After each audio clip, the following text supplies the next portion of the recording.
Bonjour à tous. J'éprouve un immense plaisir à vous rencontrer là où vous êtes et surtout mon plaisir est de pouvoir étudier la parole de Dieu en votre compagnie. Certains d'entre vous, vous êtes devant votre petit écran, d'autres sont à l'écoute au niveau de la radio, mais c'est un réel plaisir que d'être en votre compagnie. Juste avant que nous puissions ouvrir la parole de Dieu aujourd'hui, je vous invite à prier avec moi. Notre Père et notre Dieu, nous apprécions ce privilège d'avoir ta parole et de pouvoir l'ouvrir en toute liberté. Alors que nous faisons cette action, puisse ton Saint-Esprit nous aider à la comprendre, à l'accepter et à la pratiquer. Nous t'en prions au nom de Jésus. Amen. Je voudrais, à partir d'un récit biblique, répondre à la question suivante. Comment faire face aux impasses de notre existence? J'ai choisi comme histoire de base l'histoire du peuple d'Israël dans le livre d'Exode. En particulier, nous nous arrêterons sur le chapitre 14. Nous savons bien, pour ceux qui sont des étudiants de la Bible, l'histoire des Israélites, alors qu'ils étaient en esclavage en Égypte et qu'ils souffraient, puisque l'esclavage est toujours une situation très difficile et une situation pas intéressante, ils ont crié à Dieu et Dieu a mis en place un plan pour les enlever de ce pays et en même temps les enlever de l'esclavage. Et alors que ce plan était en exécution, ils étaient en train de fuir l'Égypte. Ils ont quitté l'Égypte, nous disent les Saintes Écritures. Ils sont partis confiants et contents. Et lorsqu'ils sont arrivés à un lieu où Dieu leur avait indiqué, où ils devaient camper apparemment, ils étaient en face de la mer. Mais lorsqu'ils sont arrivés dans ce lieu face à la mer, en regardant, c'était déjà une difficulté.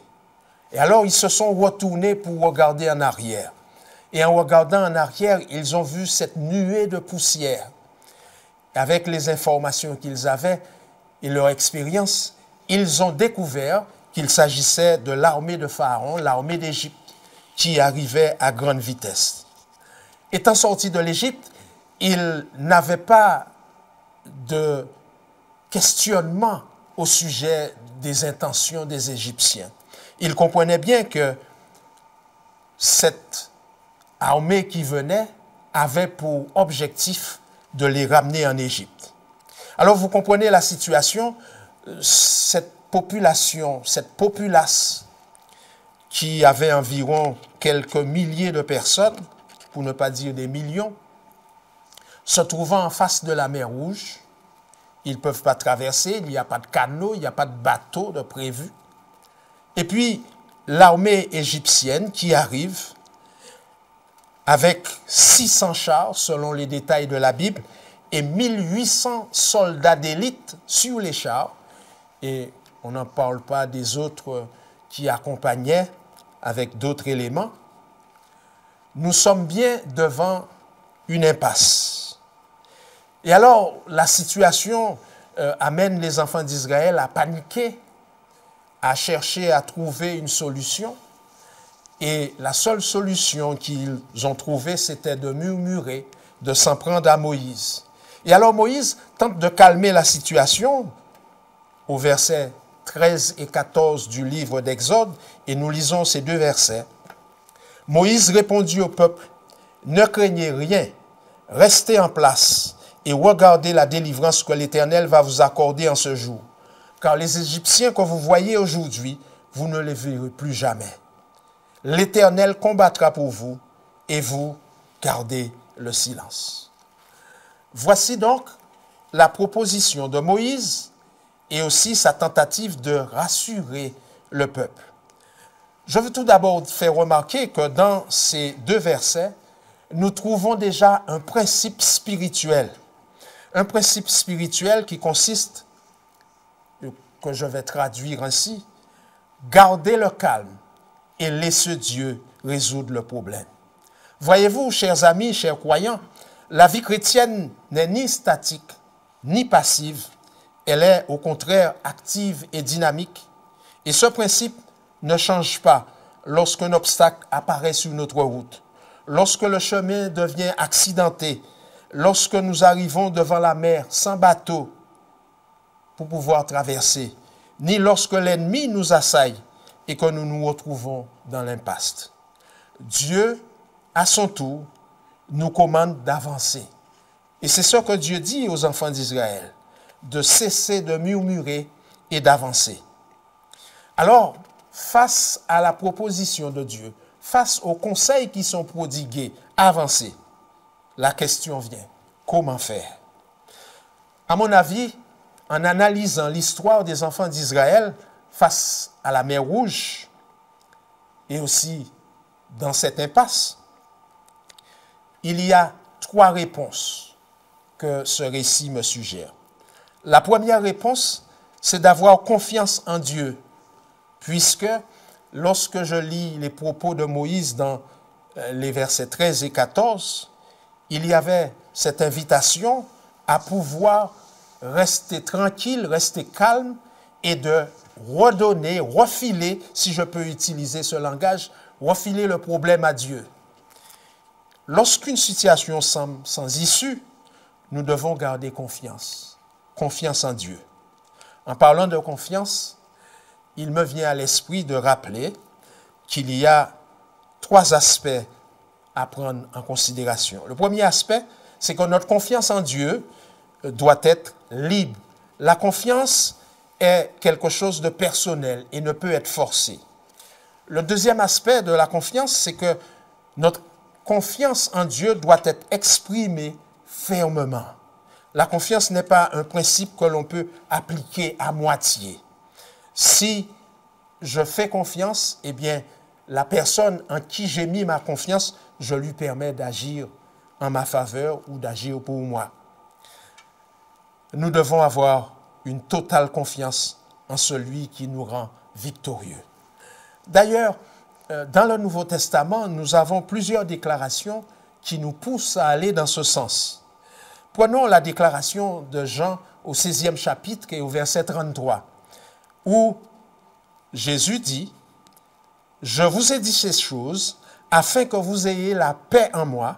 Vous aurez des tribulations dans le monde, mais prenez courage, j'ai vaincu le monde. » Paul, de son côté, lorsqu'il a eu à s'adresser aux chrétiens de Corinthe, il leur dit « Mais grâce soit rendue à Dieu qui nous donne la victoire par notre Seigneur Jésus-Christ. » Le troisième élément dans la confiance, c'est que lorsque nous mettons notre confiance en Dieu, le résultat est notre expérience. Cela nous amène à avoir une expérience véritable avec Dieu.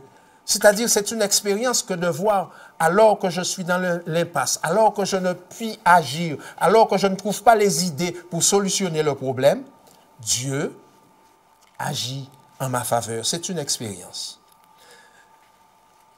Paul, toujours dans le livre des Éphésiens, dit ceci, au chapitre 3 et au verset 20. Il dit « Or, à celui qui peut faire par la puissance qui agit en nous infiniment au-delà de tout ce que nous demandons et pensons. » Moïse a eu l'occasion de dire aux enfants d'Israël, « Soyez sans crainte, restez en place et voyez. » Comme en ce temps-là, nous savons que nous pouvons librement, fermement et totalement placer notre confiance en Dieu dans toutes les impasses dans lesquelles la vie peut nous amener.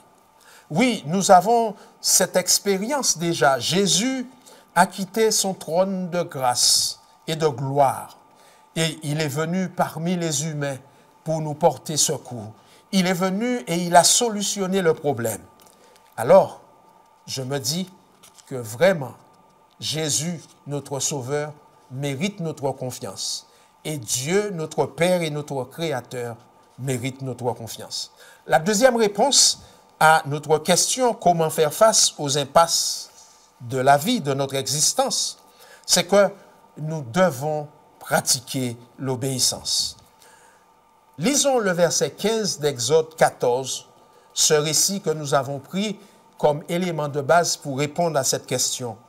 Comment faire face aux impasses de la vie? Exode chapitre 14, verset 15.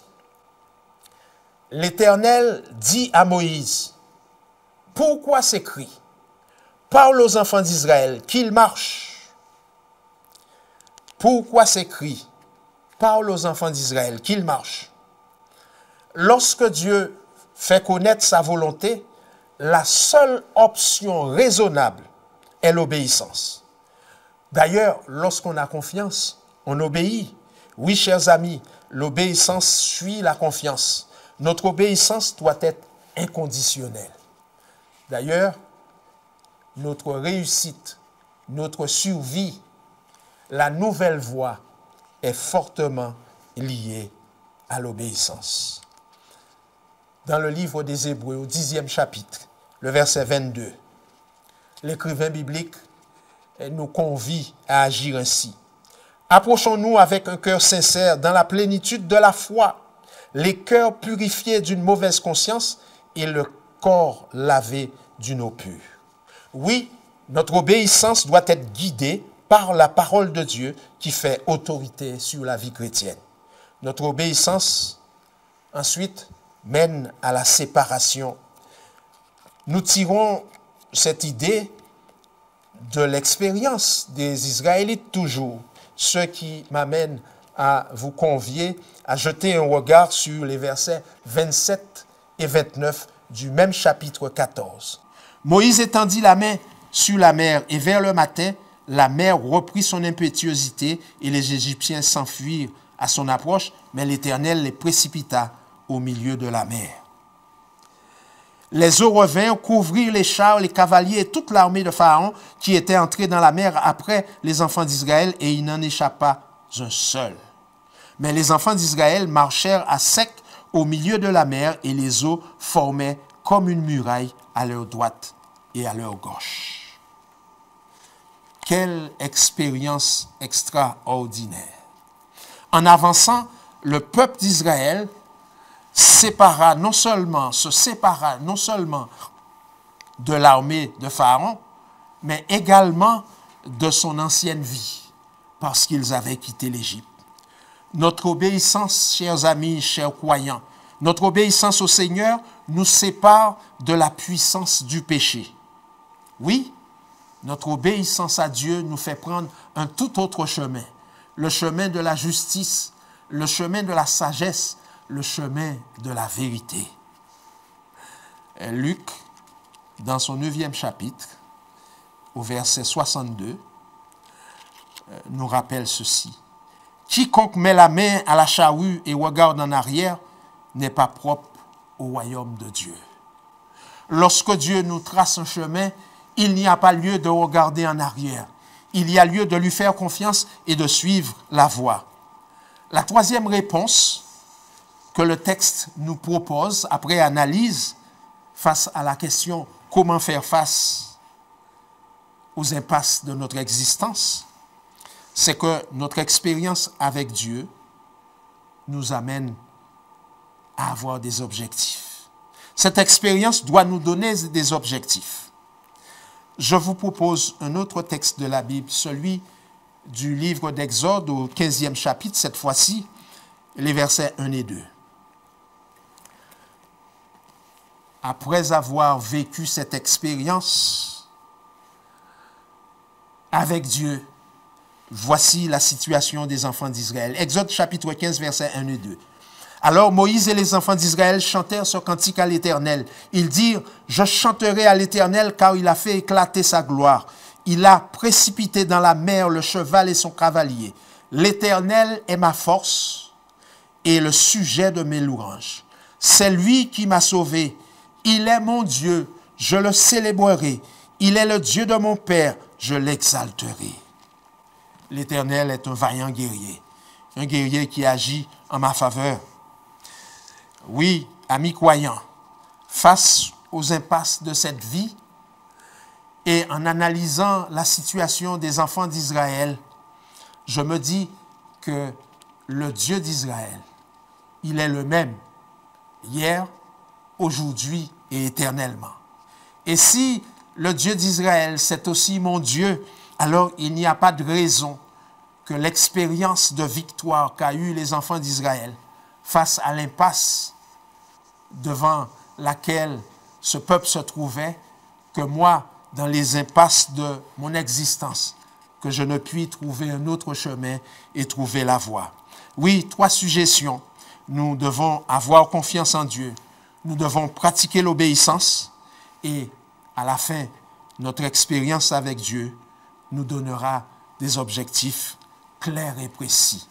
Ainsi donc, amis croyants, puisque le Dieu qui a ouvert la mer Rouge pour les Israélites continue à être disponible, continue à manifester son amour et est prêt à agir en notre faveur, alors faisons-lui confiance face à toutes ces difficultés qui se présentent dans notre existence et permettons-lui de nous conduire sur de nouvelles voies, la voie du succès, la voie de la réussite. Je vous invite à prier avec moi afin que nous lui demandions de nous conduire dans d'autres chemins face à nos impasses. Seigneur, notre Dieu et notre Père, quel Dieu merveilleux tu es. Nous venons d'analyser cette expérience du peuple que tu avais choisi dans le temps. Ce peuple s'est trouvé dans une impasse, alors qu'il n'avait pas d'autre solution, mais toi, tu avais la solution. Tu as fait des choses extraordinaires. Tu les as délivrés. Tu leur as frayé un chemin. Aujourd'hui, nos difficultés sont innombrables. Nous ne savons des fois où mettre les pieds. Nous ne savons dans quelle direction aller. Les problèmes s'amoncellent. Mais nous savons, Seigneur, que toi, tu es la réponse. Tu as la réponse. Et c'est pourquoi nous nous tournons vers toi après cette étude pour te dire, nous remettons entre tes mains nos impasses, afin que tu nous ouvres d'autres voies, que tu nous ouvres le bon chemin. Et Seigneur, tu connais chacun dans quelle bonne direction que chacun doit aller pour connaître la paix, le bonheur et la sécurité. Agis, Seigneur, pour nous et vis-à-vis de notre situation. Accorde-nous le pardon de nos péchés, mais accorde-nous aussi, Seigneur, la paix et que nous ayons confiance en toi et que ta parole soit l'élément qui nous guide dans cette entreprise de conscience. Nous te demandons, Seigneur, toutes ces grâces au nom de ton Fils Jésus. Amen.